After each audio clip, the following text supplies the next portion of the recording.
Hey guys, Chris here with the Good Old Gamer. So today I've had the opportunity to sit down with my buddy Celso from Coreteks, and we've had a pretty good discussion about current technology, where we think things are headed, what we find interesting, and overall, great conversation. So that's what we're going to be doing here today. I do want to preface this. My audio, unfortunately, did not come out the best, so no need to put it in the comments section. It did come out a little choppy due to a noise gate filter that I had on. So enough about that. Let's get on to the video. All right. So, like I said, thanks for joining me on here. And this is something that I really wanted to talk to you about. Was actually after your video. I forgot what the title was exactly, but where you were talking about Threadripper and the RX 5500. After watching that, I sent you a giant wall of text here on Discord, and I was like, you know what? We should probably just talk about this. You kind of had some hot takes in there. It seemed like you caught a little bit of blowback from the community. For those that aren't entirely up to date on this, do you mind kind of recapping the video a little bit and kind of the reaction you got? Well, the video is based on information we got from a briefing with AMD, and I was just discussing Threadripper and the 3950X, and I had some bad things to say. Well, actually, I had a lot of good things to say, and I didn't include it in the video, which was probably a mistake. I should have started with, at least 30 minutes of saying good things about those products and then move on to the bad things. But because I didn't, people react kind of aggressively. Like the compliment sandwich. Say something good, then throw the bad stuff in the middle, and then something good at the end. Exactly. Yeah, you have to prep people, especially AMD fanboys. Well, but yeah, I mean, now that we have we're recording this a day after the reviews actually came out, and now that we have the info, I'd say that regarding some of the things that I mentioned, I might have shifted my opinion slightly, but not that much. Well, what was the real crux? What was it that everybody really kind of piled on about specifically? I think it was mostly because of the price. And I also didn't make it very clear in the video what I meant about the price hike. Obviously, I wasn't expecting the Threadripper chips to be super cheap, but I'd.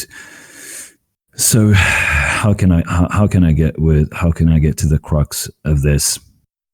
Well, you just think I think the problem is you felt that AMD, of course they're kind of in the lead, and of course prices are going to go up, and they need to make money, of course, but the gap that they decided to go with is much larger than you were anticipating. Yeah, exactly.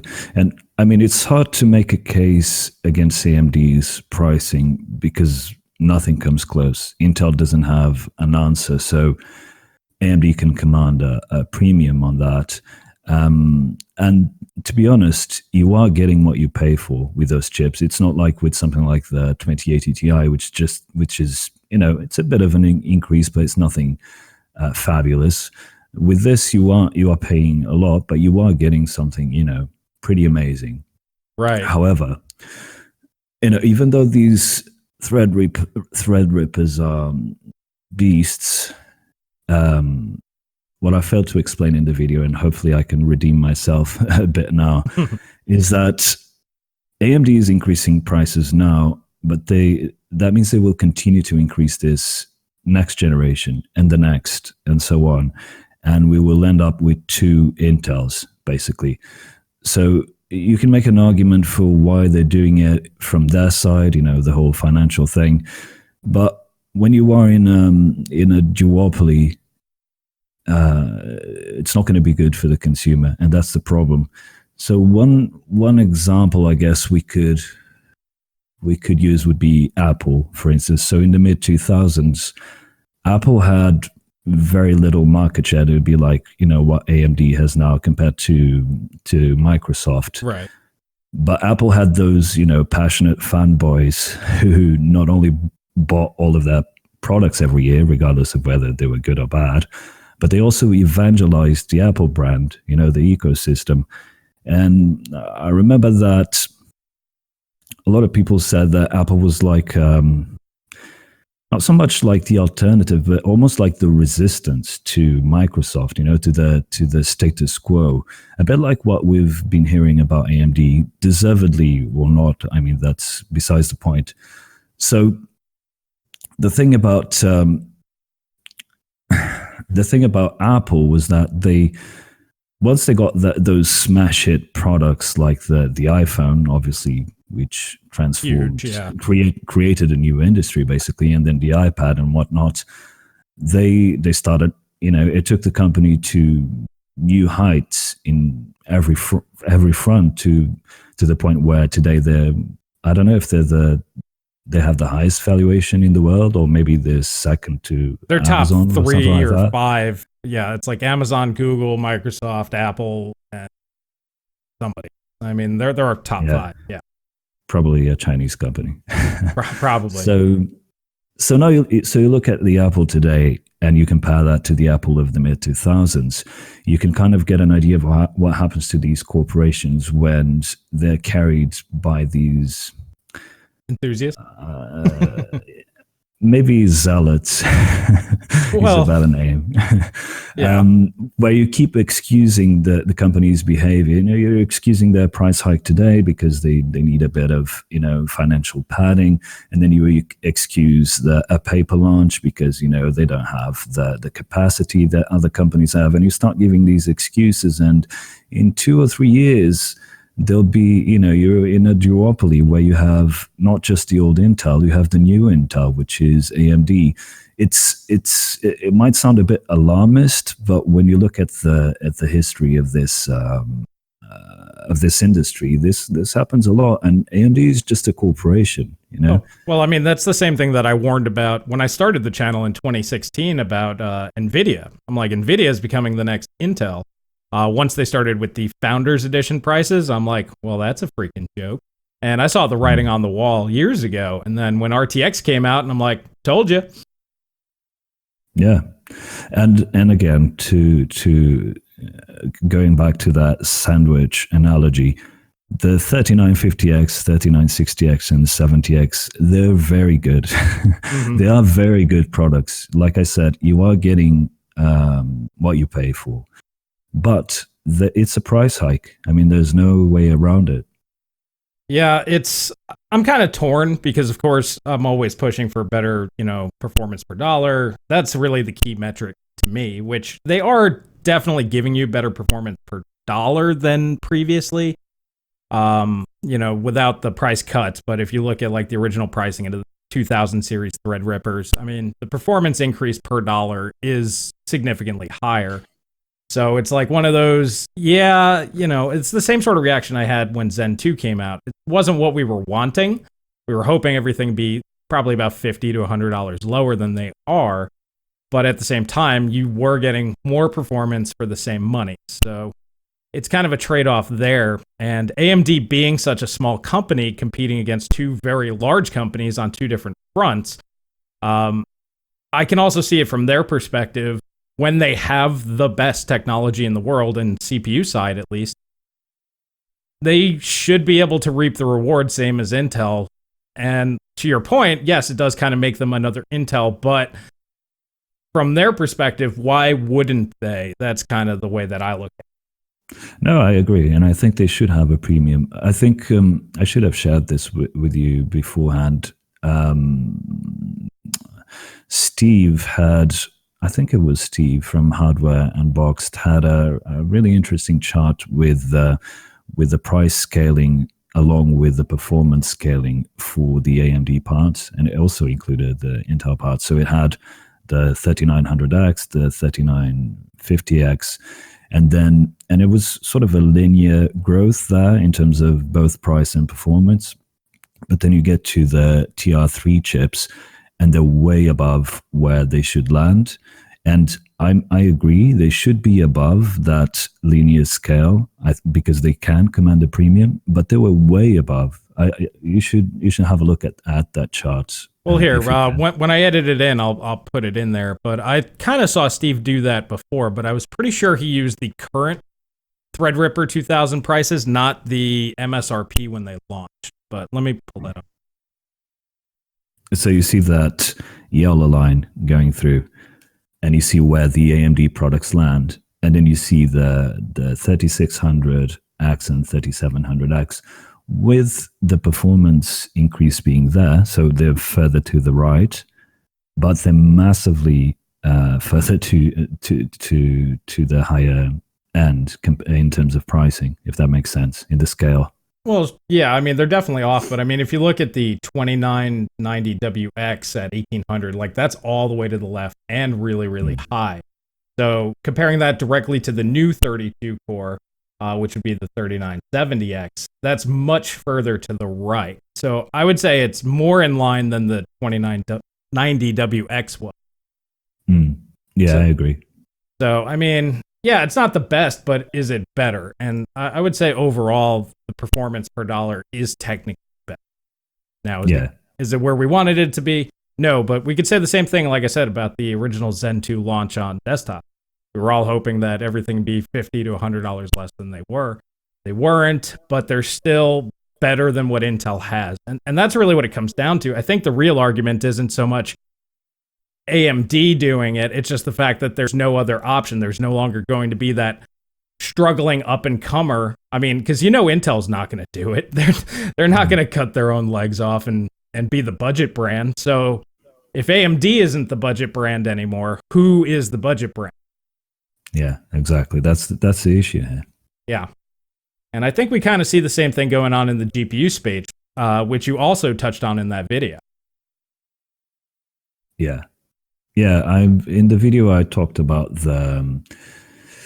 so I got a bunch of information on what AMD was planning to do with the RX 5500 way before there were any leaks or any briefings on that. And at the time, AMD was planning to charge an absurd amount of money for that GPU, and I actually posted a poll on Twitter asking people how much they would pay for a 128-bit GPU in 2019. Right. And I didn't even include the price that AMD were planning to sell that for, which was $240, around $230 to $240, which is absurd. I mean, in my opinion. RX 480, RX 580 price. Yeah. And I also gave, so that was one of the examples, and I also gave another example, which is eluding me now, of where, with the 5700, when you remember back in Computex, was it Computex or E3? E3 is when they really announced. Yeah, and they announced the price, and then they had to go back and cut it by $50. Right. Because the reaction was so bad, and the same thing was going to happen with the 5500. Even AIBs didn't want to sell it at that price, so that gives you an idea. So they're trying to go for those higher margins, and you can understand why, and you can even make an argument for why AMD needs to do that. If they want to grow as a company, but that's not my job. I don't work for AMD. Right. I'm looking at this from the perspective of us, enthusiasts and consumers. Well, I think in the graphics space, AMD, they just simply can't do it. And that was mostly what that wall of text I sent you was mostly about the graphics card. Because on the CPU side, they have the lead. They are number one. They are the premier CPU manufacturer for x86 on the planet. There's no disputing that. Now, in graphics, they are at best on par with Nvidia, I guess you could say, and at worst, they're still behind. So, yeah, trying to charge basically mainstream prices for an entry-level card is ridiculous. I mean, with the 5700s, their original prices, I jumped all over that, and so did everybody else. They're like, this is stupid. And I think the major problem with that is they went with 7 nanometer. I think that was their biggest mistake. 7 nanometer just wasn't mature enough, and I think that's part of the reason why they had to try to command those higher prices, whereas Nvidia can charge high prices with really large dies, but it's a much cheaper process. So I think cutting into their Ryzen business and using 7 nanometer wafers on Navi, I just think that it's silly for them. I mean, if you think about it, was it the 5700 came out in July, and it's now November, and we technically still only have one Navi chip on the consumer market. I know OEMs are getting the 5500s now, but this is the reason why they can't launch a whole lineup, because they don't want to waste wafers, 7 nanometer wafers on Navi. And I think that was really poor planning on their part to try to compete directly with Nvidia as much as possible, instead of launching a 12 nanometer product that might have been slower, but that they could have sold much cheaper. Yeah, I completely agree. The problem here, it's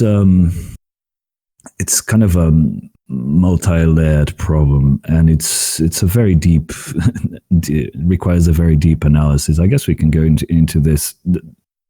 The problem is a lack of a vision for the Radeon group. Mm-hmm. It feels like AMD is separate from that. And if I were AMD's CEO, what I would do would be this.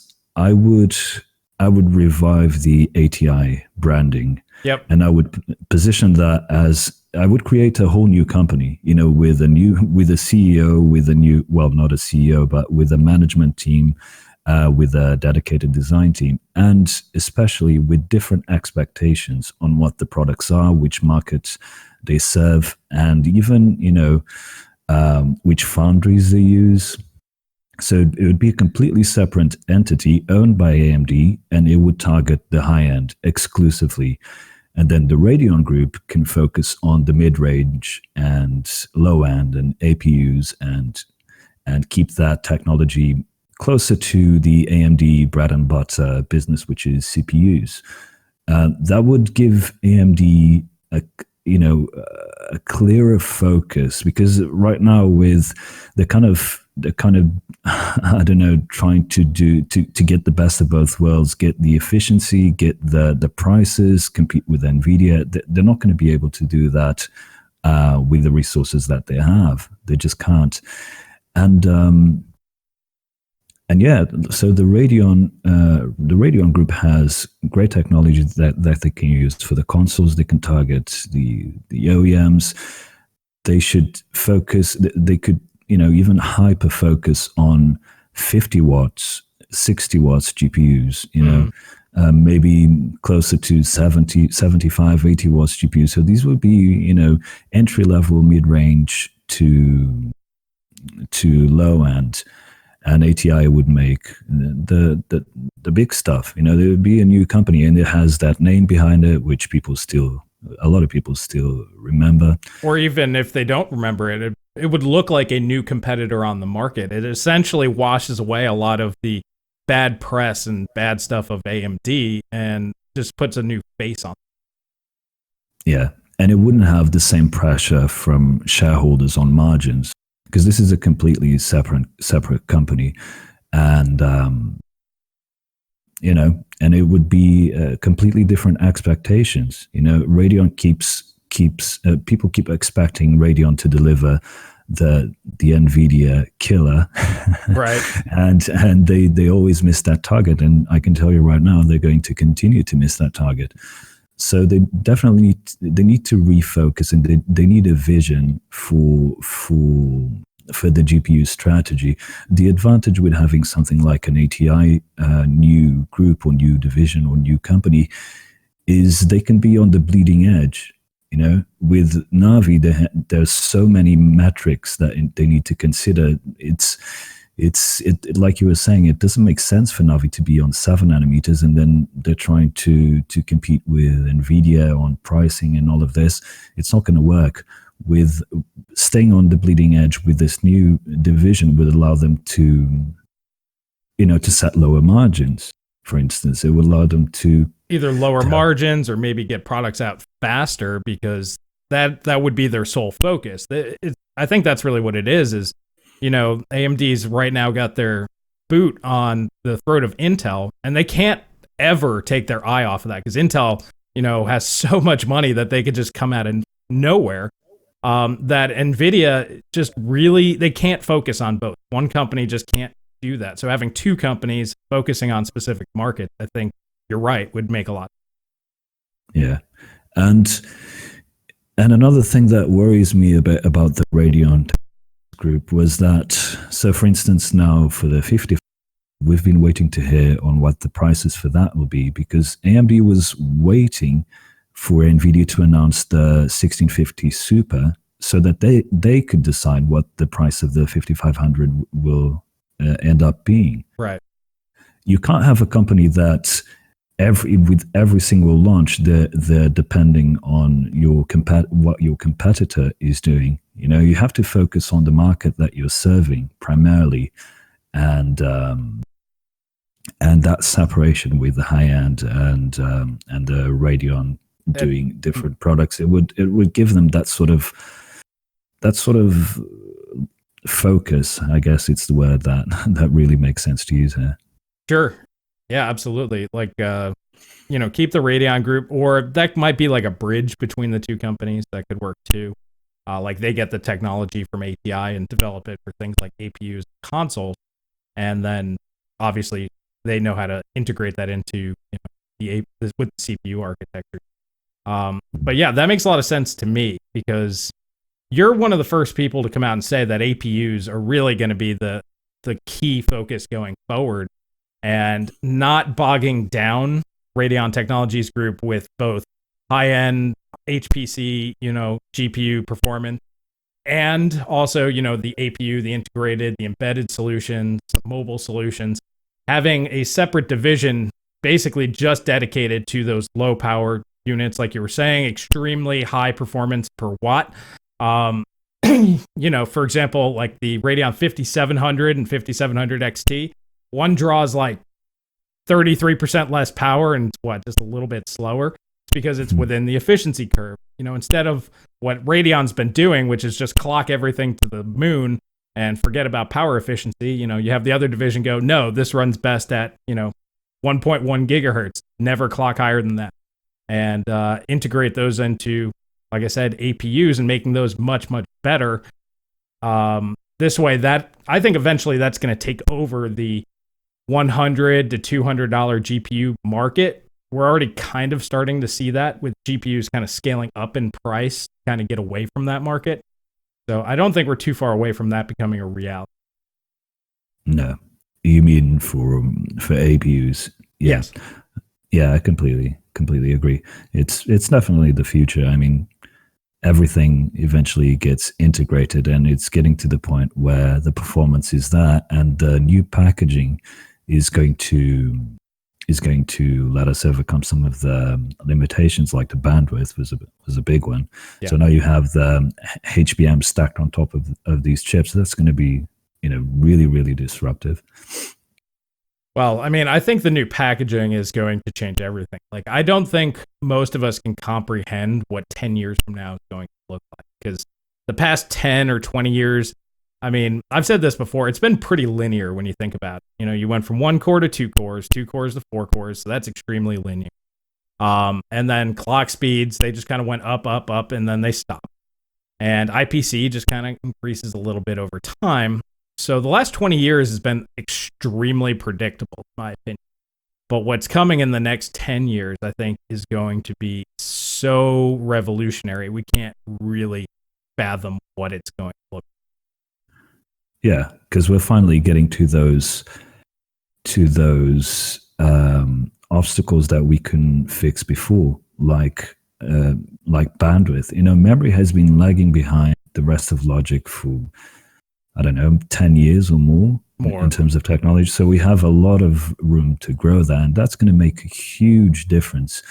And yeah, you're right. I mean, I was trying to think of, did you see that in the Threadripper promo video? So not the ones that came out yesterday, the one that came out a couple of weeks ago. There was a sort of an image there of an engineer working on something on a screen, and then the rumor mill pulled that image up, and it showed this very sort of strange looking package. You can't even tell if that's a device or whatever it is. And one of the things that I saw there, I don't know if you know what I'm talking No, about. I missed it. So go on. Excuse me. One of the things that I found really interesting was there were different sized chiplets there, if those were chiplets, because you could only see the heat Okay. signatures. Hmm. And it looked like different sized chiplets, which would be really interesting because we can get to a situation where AMD can, not too far from now, can release a device with 7 nanometer chiplets, 7 nanometer plus, 5 nanometer HBM, and combine all of that stuff, Right. which is going to be really, really interesting. Yeah, and I mean, ever since Zen 2 came out and we saw the chiplet architecture, I mean, we could tell that the sky is really the limit because, like you said, you can use different nodes, which is one of the things that I told you about. I mean, smart thing for AMD to do is keep CPUs on the most up cutting edge node. GPUs should be one node behind that, and IO die one node behind that, and then they wouldn't have these wafer issues that they were having. The problem with that is AMD is a tiny company. And so one of the reasons why NVIDIA can afford to stay a node behind is because they have absolutely brilliant engineers, and a lot of them who are solely dedicated to energy efficiency. If you hear the talks by their chief scientist, Bill Daly, he's now handling mostly the AI business and stuff like that, but he's hyper focused on energy efficiency and squeezing the last little bit of performance there, reducing data movement and all those things that you can do. And you need people to do that. NVIDIA probably has a whole team just working on this. AMD is a tiny company in comparison. And not only do you need the financial resources to pay these people, and they earn quite a lot, Right. it's very difficult to find talent in this area and to convince them to come to AMD instead of one of the many other semiconductor businesses. So they're in a situation where they don't really have a choice but to get close to NVIDIA by being a node ahead, even though they can't really manage it. So you get these paper launches and lack of inventory. They don't have a choice. They don't have a team that can help them right now stay a node behind on GPUs. That's just a consequence of their size. In the future, that could definitely change. I would say that it's unsustainable in its current form. Like you mentioned, a way around that by having a separate division or separate company that would definitely work.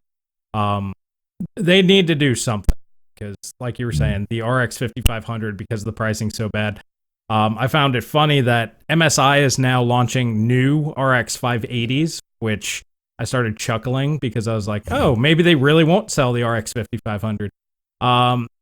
Because of the situation. They'd rather sell 14 nanometer chip than 7 nanometer chips is what I'm kind of getting from that. Just because they're going to be cheaper and performance is still going to be competitive. So I think AMD with RDNA on 12 nanometer at Glowflow or something, or TSMC, wherever, I think they could have pulled something out. It wouldn't be as good, wouldn't be as efficient, but they could compete better on pricing.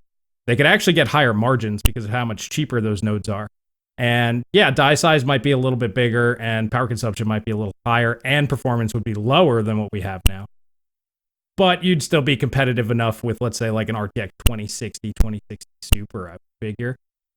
And I think that's good enough compared to where they are now. I don't think that where they're at with 7 nanometer really helps them, considering they could have had 12 nanometers out in January, Q1 this year. Whereas we don't even have anything but the 5700 right now. And by the time 7 nanometer launch comes out, NVIDIA is going to be on 7 nanometer just crushing. Oh, yeah.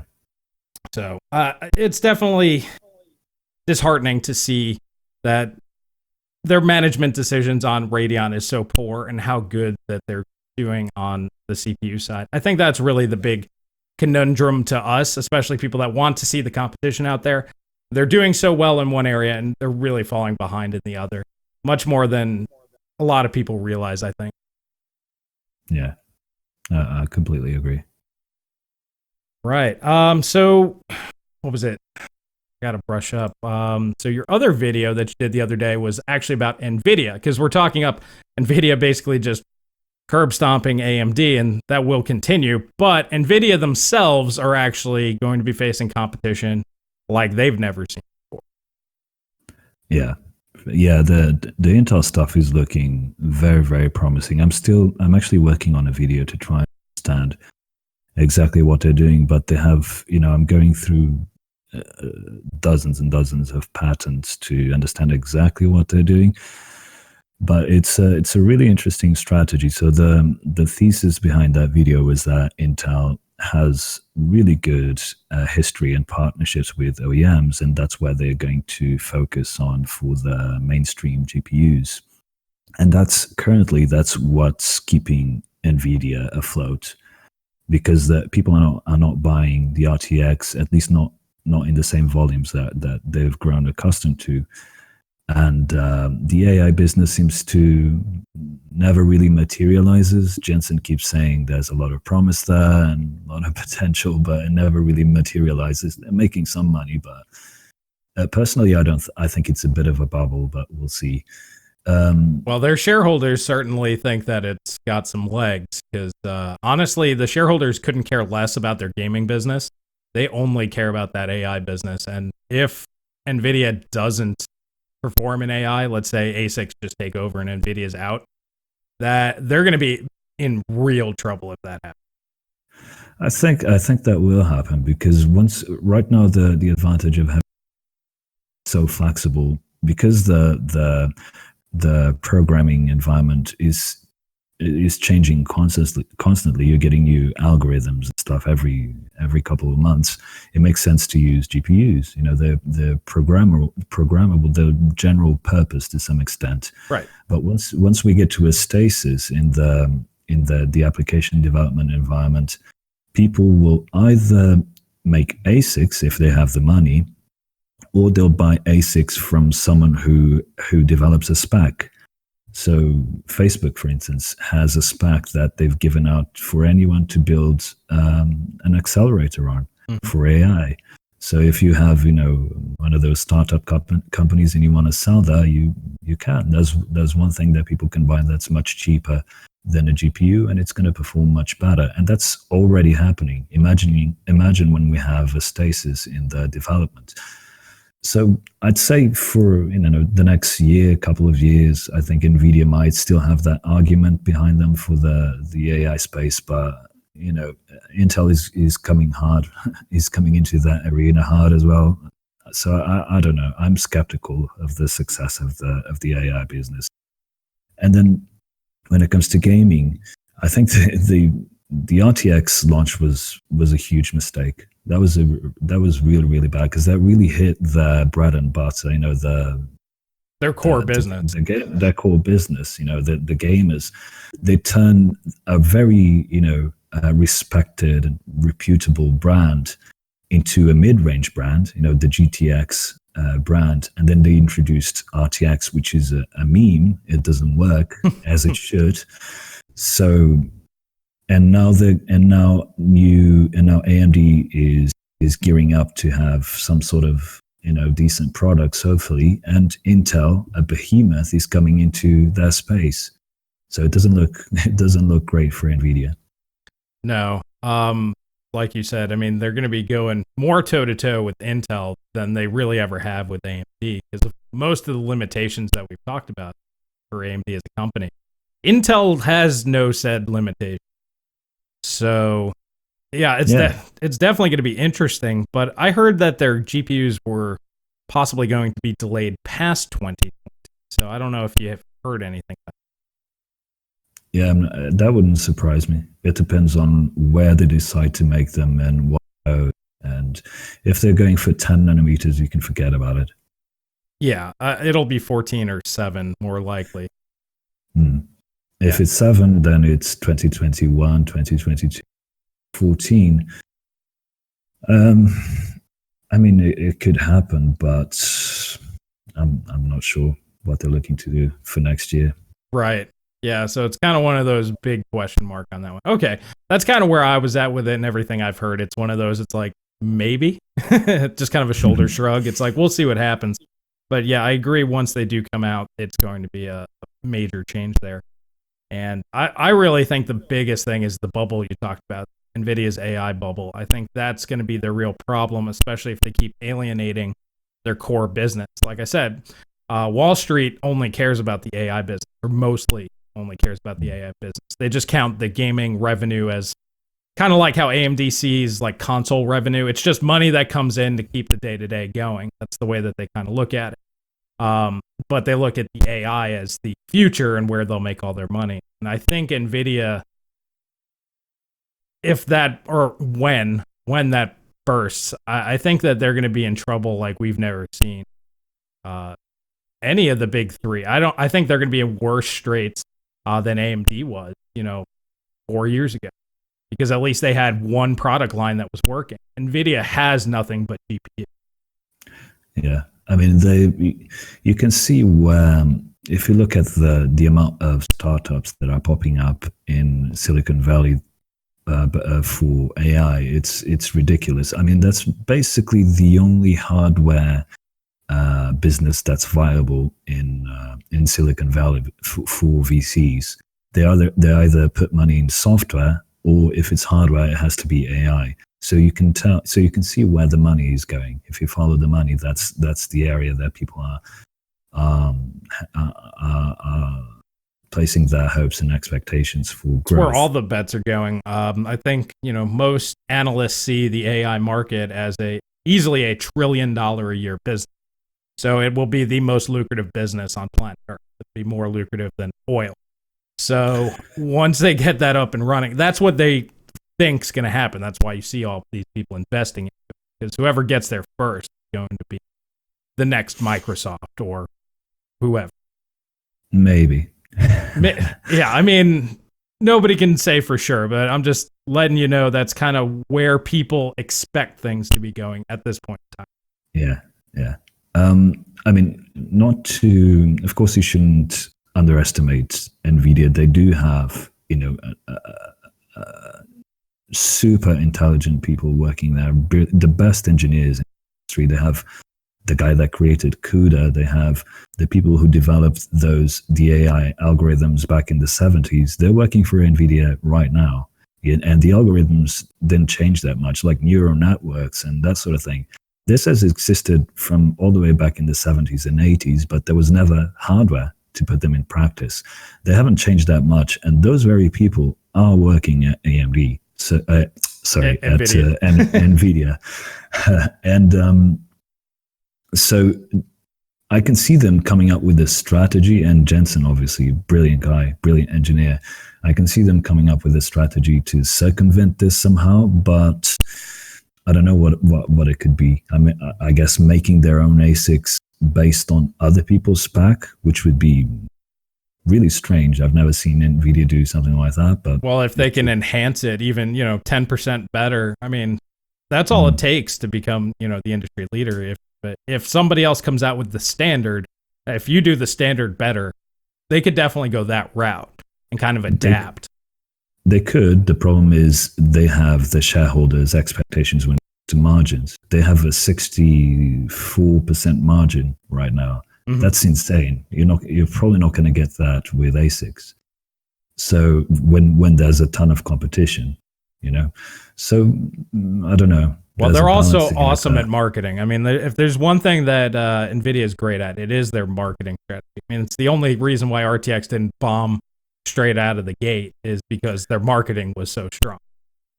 Yeah, I know, right? Like, if you compare them to AMD's marketing, it's like on a completely different league. Like, one thing I don't understand with AMD, so this whole RTX thing was happening, and AMD is just sitting there and watching this massive opportunity to position themselves and doing nothing. Imagine if it was the other way around. If AMD launched RTX and it failed, as RTX has failed, NVIDIA would be all over that. They would create campaigns to show how they're focused on actual performance. They don't believe in gimmicks or whatever bullshit message they whatever they want to sell you on. Yeah, they would use this opportunity. AMD just sit there doing nothing. Yeah, well, I mean, what was it? In September last year when it launched, I mean, only the 2080 Ti made any sort of sense. And then a month later in October, the 2070, which was probably the worst product launch I've seen in a long time. Like, it was worse than Vega when that came out with the Frontier edition. Like, that thing was just so bad. You were paying more money for less performance. I was just like floored when that thing came out. And then it wasn't until the RTX 2060 came out where you actually got better price to performance. And that was in January, I think, this year. So yeah, you have basically a 4-month gap where Nvidia was basically just making blunder after blunder, which they never really do. And you're right, they didn't capitalize, they didn't do anything. But the thing is they had nothing to really respond with. What were they going to do? Throw out Radeon 7? They really had no response to this. This goes back to my argument earlier. Had they went with RDNA on 12 nanometer, they could have, if they wanted to, rushed production and come out with something and been like, hey, look what we got. And, before the 2060 came out, even on 12 nanometer, I think it would still have been competitive with a 2060 or 2060 Super. And they could have been like, hey, and ours is like $300, $400 or something that looks infinitely better than what Nvidia had. But they just had nothing else at that time. Yeah, that's true. I mean, they could try and come up with a message, but if they can't back it up with products, then I guess, there's no point. There would have just been nothing there. The Neon Noir thing, that was probably one of the best things. If they knew that Crytek was working on that, they could have invested in that and gone, you don't need RTX. Like, that could have been the slogan. They could have went that route. Which they didn't really capitalize on that either. I think it was people like us that talked about it, that were like, hey, look at this. You don't really need dedicated hardware to do the same thing. Yeah, exactly. So, or they should have created their own ray tracing demo with their GPUs, which like Vega, which is really good for compute. Mm-hmm. Yeah, basically made their own Neon Noir. That would have made a lot of sense too, and that would have just put the kibosh on those price hikes. Well, I mean, there's a lot of things we could talk about. AMD's marketing blunders for forever, because that's the one constant on my channel is, hey, I kind of like this product, but what are they doing? It's every time. They, especially with the Radeon group, they just can't figure it out. And I think you're right. They need a separate team, like a executive leadership, to really take it under their wing and make that their primary goal, which is what I thought Radeon Group was supposed to be. But either they don't know what they're doing, or somebody's still getting in the way of that. There's a lot that they need to do. They don't know what to do. Just look at the namings for each generation of GPU. It makes no sense. Yeah. Yeah, we can kind of go down that rabbit hole for a long time. But there was one thing when we were talking about, because we kind of talked about this NVIDIA stuff the other day. One thing that I do think would be really interesting for them as a company is to continue down the semi-custom route, kind of like with their Tegra stuff. One of the most impressive pieces of technology that I think's out there is the Nintendo Switch. And what that little 7-watt APU can do is amazing. And I think that actually is an area of focus both AMD, Intel, and NVIDIA should really be looking at, is that sub 10 watt APU that can be used in devices like the Switch, because there's really nothing else out there. There is no Switch clone. Yeah, I've never played with it, believe it or not. So I have no idea how good it is, but I've seen videos and stuff like that. There's a channel that I follow that covers emulation, and the emulation on the Switch seems to be pretty good.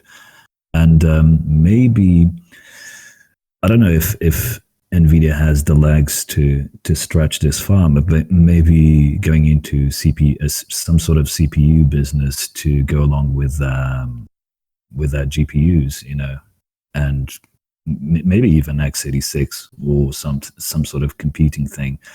They would need to create maybe a new product category. But I think that's what these companies should be focusing on, invent the next iPhone. Yeah, because there's really hasn't been, a really game-changing thing on the consumer side. Now on, the enterprise level, of course, things are changing at a rapid pace. But there hasn't really been a major product since the smartphone released. And it doesn't seem like a lot of people are really interested in doing that. And I personally think like I see something like the Nintendo Switch and I'm like, if you can make a phone that can do this, then you got the real winner on your hands. And I see small, light, and portable being really the future, what everybody wants. Because if you could have, let's say, 50% of your desktop performance on your phone or somewhere near that, most people just wouldn't be bothering with desktops and laptops. And I think eventually that's where things are going. And there's a lot of people that are working on this. That's one thing that Nvidia could do, because they could focus on reducing the entropy of actually getting into a system like that, because no one wants to come home, plug their phone into a dock, launch the docking program, and then not synchronize, what do you call it when you connect the Bluetooth thing? Sync it. Sync it. So solving that entropy, those obstacles to getting for it to be a seamless experience, that's something that these companies can be working on. And they obviously have the hardware for it, like you were saying. And I agree with you. I think that, especially, sometimes it's easy to forget that so you're in the US and I'm in Europe, and we have access to all of this, the best hardware. Right. Even our mid-range hardware, like getting a 3600 PC with a 5700 GPU, in most parts of the planet, that's like a super high-end machine. I was watching something that was like a really humbling experience. I guess humbling might not be the right word. That happened a while back. Was that the YouTube algorithm suggested a video. For once in the history of YouTube, it was actually a relevant video. Hey, they did it. And it was of this guy in Brazil, and he was going around into fairs and picking up hardware so that he could put PCs together to sell and for himself. And the parts that he was thrilled of getting were things like from 2007, 2006, 2008, that sort of period. And he was like super excited to get that. And sometimes we lose, we live in this bubble where we have access to all of these things. We forget that there's a whole world out there of possibilities for products to be super disruptive. A product, and in a lot of these places, people do have phones. They do a lot of the things that we do, they do on their phones, banking and all of this other stuff. Sure. So getting a device that small, that's affordable, that's low, super efficient, it could be a game changer in a lot of parts of the world. It might not be as glamorous as the next iPhone or Threadripper, but it could be a massive business opportunity. Well, the perfect example of this is the Raspberry Pi. It's most of us, like, I bought one just kind of to play with it, like a little toy. But it for $35, it's what it cost last year to get one of these things, and it's a pretty capable little piece of kit, and it's got everything you need. You just need to buy an SD card. And what's really crazy is somebody's like, yeah, they have Raspberry Pi stores out there. Like, it became its own ecosystem, and many, many, many people on the planet use these. I would argue that this is as successful as the desktop market worldwide, if not more successful. These things have gone nuts from all the numbers that I've seen, how their videos do on YouTube. If I was just doing a Raspberry Pi channel, I'd have 3 times, 4 times the amount of subscribers that I have, because those channels just do really well, because there's so many people out there that want to take the absolute minimum spec possible and see how far they can push it. Because like you said, a lot of people don't have access to it, or a lot of people just don't want to spend the money on it anymore. Excuse me. They just want to spend $40, $50 and be like, whatever this can do, that's what I'm going to work with. Because you can get a lot out of $40 or $50 nowadays. Yeah, and it used to be the case back, so in the late 90s, for instance, if you weren't investing into bleeding edge, you were left out of a lot of information, media, culture, all of these things. Nowadays, we have so much stuff that some of the most popular things don't require, really powerful hardware. And even if I can't go through my Steam library. There's so many games to play. There's so many series and movies to watch, and it can run on anything with a few exceptions. You're not going to run Red Dead Redemption 2 probably on a Raspberry Pi, but you're not missing out. There's so much content for you to enjoy. Yeah, and I think that's a part of it, because I started going back talking a lot more about like retro games and stuff, because me personally, in my own life, I've stopped watching like newer television, newer movies, and I kind of just went back 20, 30, 40 years on TV and in gaming. And honestly, I'm like, if I go through and just rewatch all the stuff that I loved as a kid and all the stuff that, I grew up with, by the time I'm done with that, I'll be retired, and then if I want to go back through and start that cycle all the way over again, it's like I'll be dead. So there's enough content out there that more content really isn't necessary, because most things have been done already and they've been done better. Now, something like the new Half-Life Alyx with the VR, that might be the next thing. But we haven't had a next thing in a long time. I can't remember anything that I would say is revolutionary in the past 10 years.